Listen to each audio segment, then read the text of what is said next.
Here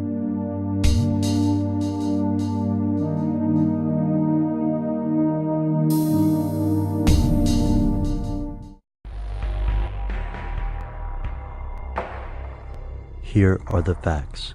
Dimethyltryptamine, or DMT, is a naturally occurring compound made of carbon, hydrogen, and nitrogen.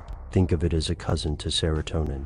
DMT is present in plants and trace amounts exist in the human body. Scientists aren't sure what role DMT plays in humans, but plants containing DMT have been used in religious ceremonies for thousands of years. In the United States, DMT is a Schedule I drug, and its legal use is restricted to certain religious organizations, such as União de Vegetal. This substance is illegal under Section C, which means there is a lack of accepted safety for use of DMT under medical supervision. The substance is not addictive, yet thousands of people in the US and abroad have used it to experience what some describe as an extra-dimensional plane of reality, vastly different from our own, but just as real. Here's where it gets crazy. According to some researchers, these users may be at least partially correct. It seems that DMT users may have eerily similar hallucinations. In The Spirit Molecule, Dr. Rick Strassman, a professor of psychiatry at the University of New Mexico, notes that many of the 60 volunteers he exposed to DMT reported experiencing an interaction with some other intelligence, an alien presence that communicated with them during their hallucinations. According to Graham Hancock, author of Supernatural, these presences are real and are able to assist human beings. As evidence, Hancock points to the success of ayahuasca clinics, which expose drug addicts to the traditional ayahuasca rituals of the Amazon. After 5 sessions with the drug, Hancock claims more than half of the addicts in the clinic break their addiction completely. Hancock also believes that this drug use and contact with these creatures dates back tens of thousands of years, and that the cave paintings sketched in places like Chauvet, France, are evidence of interaction with these beings. It seems far-fetched. The idea that a psychoactive substance could trigger some sort of extrasensory contact with non-human intelligence is a lot to swallow, especially without proof. While conspiracy theorists and researchers like Hancock argue that the proof is all around the world in ancient religious symbols, the mainstream considers this wishful interpretation rather than objective fact. Professor Strassman is attempting to find the biological explanations for the effects of DMT, and he believes the answer may lie in the pineal gland. Strassman theorizes that the pineal gland may be the source of human DMT production. He also notes the great symbolic significance ancient religious art seems to place on the so-called third eye, which he interprets as the pineal gland. During his experiments, he noted that the common hallucinations of his patients paralleled near-death experiences. When he gave patients a high dose of DMT, the compound seemed to induce the mental state found in encounters with aliens and religious experiences. Strassman is continuing his research today, exploring the connection between these states of consciousness and the historical accounts of prophecy. Some conspiracy theorists believe that DMT is illegal precisely because these experiences are not mere hallucinations. What's more, some argue that governments expose citizens to fluoride to inhibit the function of the pineal gland, hoping to keep the revelatory nature of these experiences from the mainstream.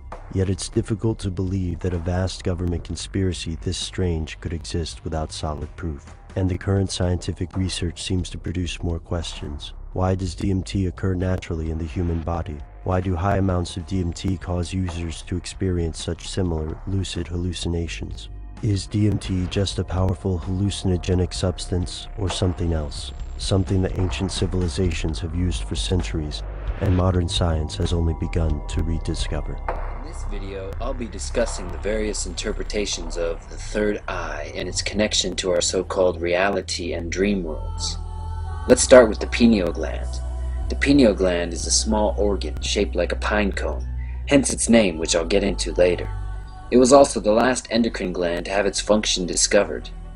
Its location, found deep within the brain, implies its significance. This led to it being considered a mystery gland, with all kinds of superstition, myth, and even metaphysical theories surrounding its supposed function. It's often associated with the sixth chakra or third eye called ajna in yoga. It is believed to be the dormant organ which can be awakened to unlock our hidden telepathic abilities and our inner vision. In the physical body, did you know that the eye views objects upside down? Then it sends those images it observes to the brain, which interprets them and makes it appear to us as right side up. According to René Descartes, who considered the pineal gland the seat of the soul, said it was our link to the one non-material part of the universe, the mind. This is one reason why I never try and refer directly to the terms right, wrong, good, or bad, because I find them to be such vague extremes that don't actually exist except on paper in people's minds. Generally, those terms are left up to each individual's imagination to determine which is which, until they're pulling rabbits out of their own hat and eventually pulling people down with them. I do think that the terms positive and negative are ideas we can relate to because it is what lines the very fabric of our universe and essence of our being. Life and death, light and dark, hot and cold, ad infinitum. Since everything essentially came from the same singularity in space, it means you and all that surrounds you are an amalgamated, randomized, ever-changing interpretation of itself, perceptually aware of the countless randomized branches extending outward at any given moment, which when you think deeply about it, is actually a glance into the many faces of your true self. Some of those faces are easier to relate to than others. Some are frightening and hard to accept. Others are exciting. However, all of them are inescapably a part of you as the self-aware universe. I always like to equate it to walking through a hall of mirrors of the mind, introspectively looking into the different aspects of the conscious self in the grand sense of the word. Unequivocally, what you or I individually think from the finite constructs of the ego is a temporary charade, a masquerade ball we all buy into for a short time to give us purpose. On the other hand, if one peels their perspective back enough, past myself, yourself, himself, herself, their selves, ourselves, one would see that it is just a game we play with our collective higher mind.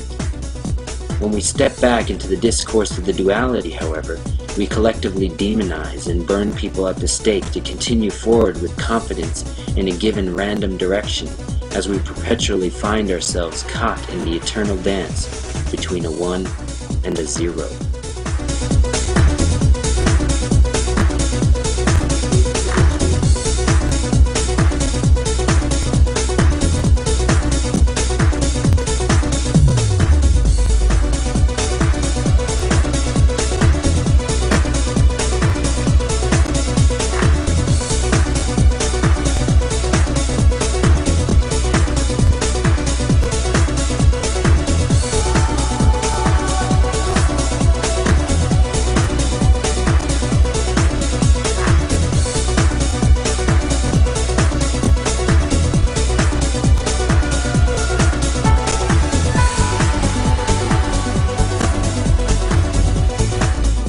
The interior of the pineal gland, all along the inside, has rods and cones just like the retina on your eye. Do you think that maybe when they called it a third eye, that they knew what they were talking about? Do you think that an eye must have a cornea and a lens and all this vitreous fluid in it like we have? The fluid is there, but you just got the retina. So there's something that appears to be happening inside. It's like there's a little television in here, and you can actually get audio out of it, and you can get video out of it, and that video feed is being picked up by the rods and cones, and that's your imagination. That's the mind's eye.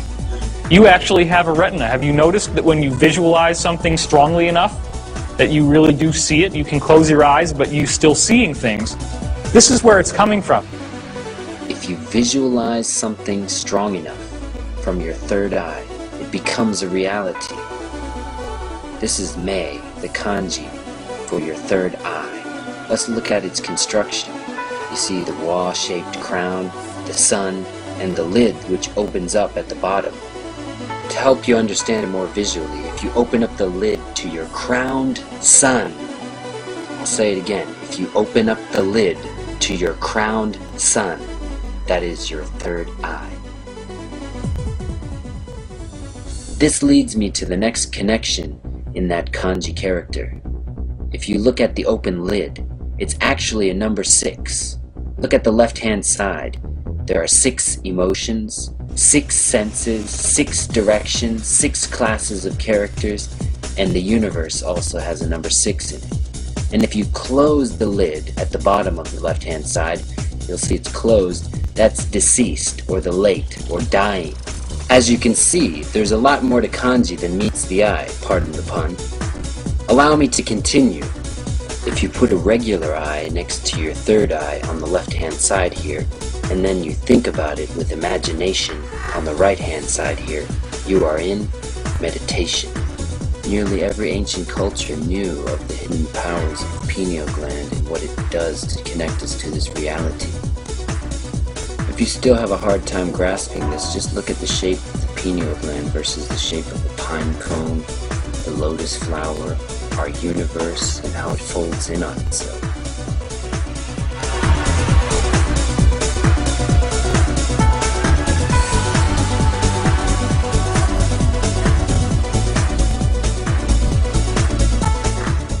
Again, this pine cone connection can be found in nearly every culture, as we see here at the top left, the Pope carrying a pine cone-like staff.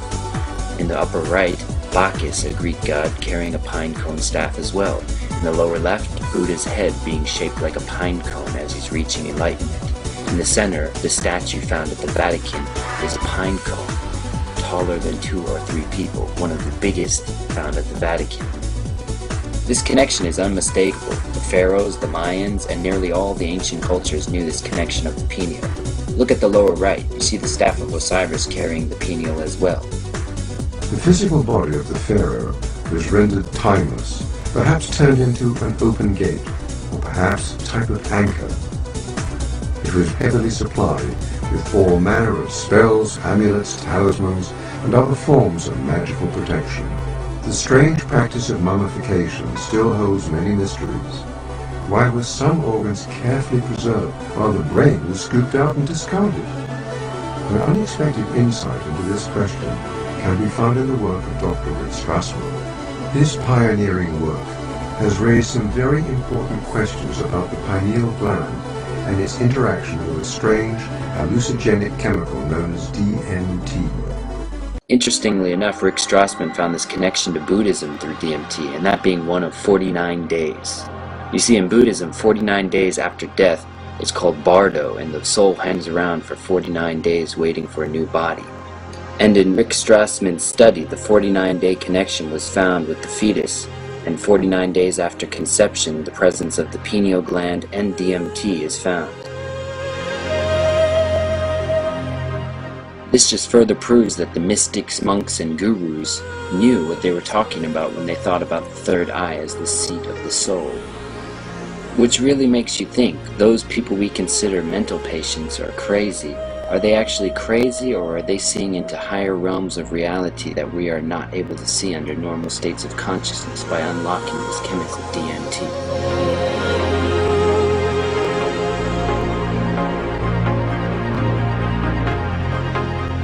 Rick Strassman found in these studies that people were reaching the same results, seeing the same things, and going to the same altered states of consciousness, all from different walks of life.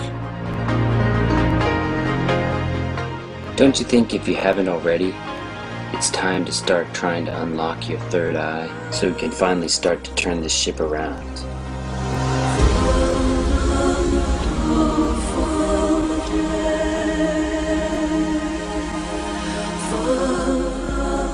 We'll now take a quick look at pineal gland symbology and the pine cone. Why the truth and information about this knowledge has been a well-guarded secret of the priest class for a great many years. The symbol of the all-seeing eye has always been a part of Earth's creation mythologies and mysteries. In ancient Egypt and in the modern-day dollar bill, it is symbolized by the eye of Horus, or the all-seeing eye. The symbol was passed down through the ancient mystery teachings of Babylon and be found on the American dollar bill. Why the symbol of the eye? The eye is the observer of reality, or the illusion of reality. In the physical body, your eyes look outward. Though it views objects upside down, it next sends the message of what it observes to the brain, which interprets the image and makes it appear right side up to us. But the human body has another physical eye, whose function has long been recognized by humanity. It is called the third eye. which in reality is the pineal gland. It is the spiritual third eye, our inner vision, and it is considered the seat of the soul. It is located in the geometric center of the cranium. The pineal gland is about the size of a grain of rice and is in the center of the brain. It is located in the geometric center in the brain as well. It is located directly behind the eyes, attached to the third ventricle. The true function of this mysterious gland has long been contemplated by philosophers and spiritual adepts. Ancient Greeks believed the pineal gland to be our connection into the realms of thought. The Scardes called it the seat of the soul. This gland is activated by light, and it controls the various biorhythms of the body. It works in harmony with the hypothalamus gland, which directs the body's thirst, hunger, sexual desire, and the biological clock that determines our aging process. When the pineal gland awakens, one feels a pressure at the base of the brain. This pressure will often be experienced when connecting to higher frequency. A head injury can also activate the third eye pineal gland. While the physiological function of the pineal gland has been unknown until recent times, mystical traditions and esoteric schools have long known this area in the middle of the brain to be the connecting link between the physical and spiritual worlds. Considered the most powerful and highest source of ethereal energy available to humans, the pineal gland has always been important in initiating supernatural powers. Development of psychic talents has been closely associated with this organ of higher vision. The pineal gland contains a complete map of the visual field of the eyes, and it plays significant roles in human functioning. With the pineal gland being a pine cone-shaped gland, we will now take a look at some of the symbology of pine cones throughout the world, symbolizing the third eye and the attainment and the restriction also of knowledge.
The most fascinating of all pine cone pineal gland iconography is found in Rome at the Vatican. This is the largest representation of a pine cone found anywhere in the world and is adorned by two peacocks, which symbolize immortality and resurrection. Notice that the pine cone is green and undeveloped. This is symbolic of how the priest class wishes for our third eyes to remain immature, unopened, and unable to see the true light and nature of reality. This symbol is an in-your-face reminder of the restriction of knowledge and the power of keeping mankind in a state of arrested development through the withholding of pineal gland information, thus keeping us from knowing the true nature of reality through providing us with false religions.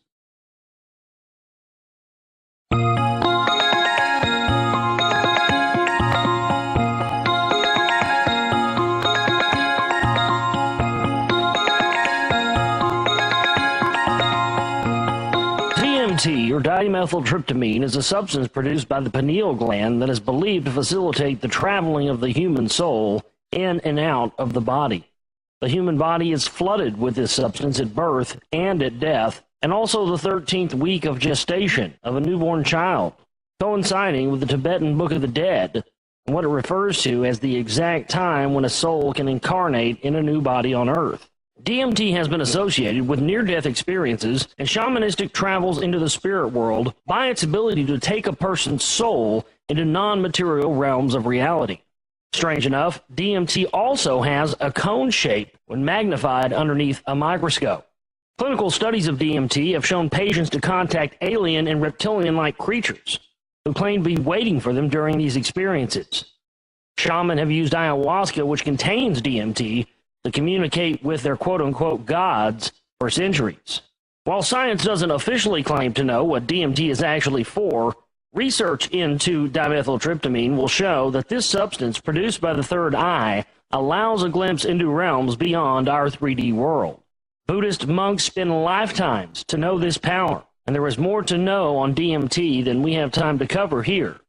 So please look into dimethyltryptamine, DMT, for yourself. Another interesting connection to the pineal gland is Sirius. Often referred to as the portal to Sirius, it appears that this knowledge of the pineal gland and DMT was known by the priest class of the Egyptians as well as by the priest class of today. You will find reference to both the pine cone and Sirius to be important elements of the Freemasonic system. The star Sirius is commonly known as the dog star, and the dog is associated with the 13th Kabbalistic pathway of Gimel, and is the guardian of the threshold. The dog is also that of the ancient Egyptians and their god Anubis. Anubis is the lord of mummification, and is also associated with the death trance, which seems interestingly related to dimethyltryptamine or DMT. The dog is also used by the Greeks as the three-headed dog of the underworld known as Cerberus, and that of Dr. John Dee's chronozon of the Enochian magical system, who is the intelligence of the veil of the abyss. The dog also represents the mammalian brain of the cerebellum, which resides atop the reptilian brainstem and is the headquarters for the autonomic nervous system. Between the hemispheres of the cerebellum, one will find the vestigial eye of the pineal gland. There is much more to know about the pineal gland, dimethyltryptamine, and Sirius than we have time to cover in this short video. But I hope you will use this as a springboard for your own research and as a tool to enlighten others on the true nature of our reality of illusion.